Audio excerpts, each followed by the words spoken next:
Hello and welcome to TRTV. Watch this broadcast from anywhere on our YouTube channel or Facebook page.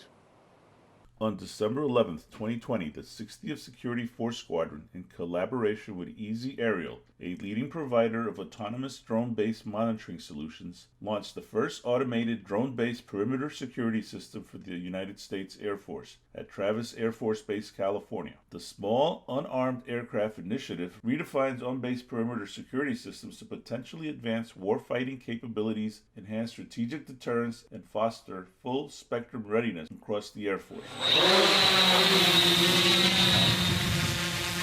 This drone is a game changer.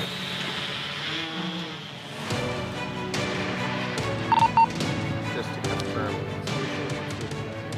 It'll potentially save lives. It'll definitely save time, money, effort, and we'll be able to get a lot more done. The 60th Security Forces, we're implementing a new autonomous drone system.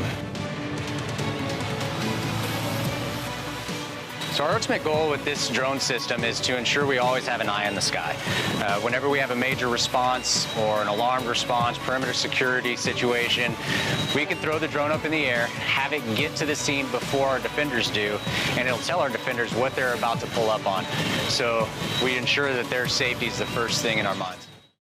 The National Guard is helping with the rollout of an initial batch of 2.9 million doses of a COVID-19 vaccine as part of a complicated nationwide effort by federal, state governments, and private sector, undertaken as the country passes 300,000 coronavirus-related deaths. In some states, guardsmen are helping to break up shipments of the vaccine, which Pfizer released in batches of 975 doses, which must be kept at minus 70 degrees Celsius. Guardsmen won't generally be transporting the vaccine or giving shots, though some will help backfill medical staff in some nursing homes and prisons. The first batch going out will mostly go to healthcare workers. People who receive the shot will get a second dose in 3 weeks, completing a course of a vaccination that has tested as 95% effective. Human and Health Services Secretary Alex Azar said at a press conference, sites in Washington to the shores of Guam will have doses to administer first and foremost to healthcare workers, then to residents in nursing homes. The 106 Rescue Wing kicked off the holiday season with a Christmas drive-through event here at Francis S. Gabreski. Ms. Lisa D'Agostino from Airmen and Family Readiness, Chief Crook and his wife Debbie from the Family Readiness Group, along with Melissa Pandoff and members from Long Island Cares, led the event.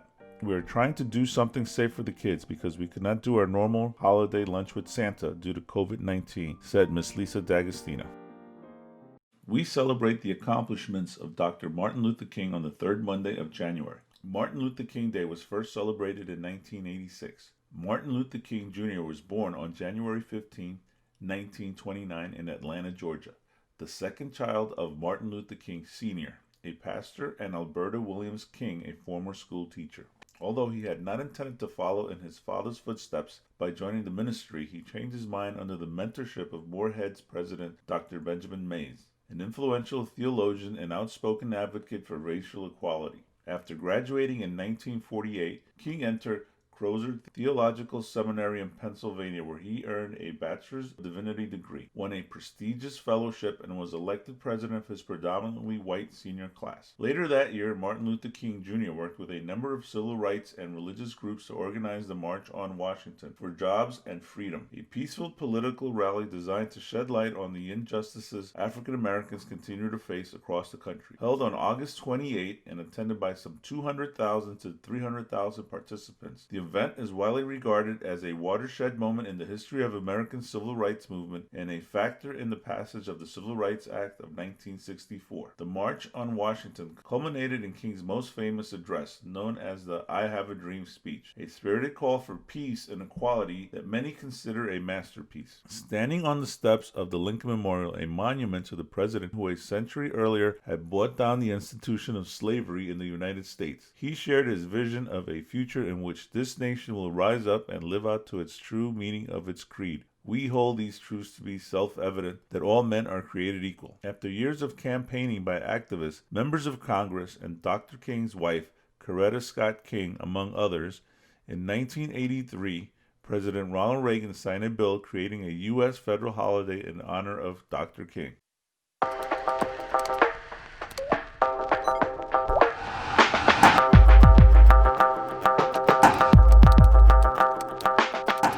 Get real. You think this little stud muffin here is actually chatting with me? Please, I'm just a figment of someone else's imagination. My user is actually busy looking up this computer's files, gaining access to all points of contact and proprietary intellectual property. And let me tell you, Mommy wouldn't be very happy to know that Stud Muffin here just downloaded a corrupt file like me to her work computer. And Studs McGee here, he'll never even know the potential danger that he put Mommy in.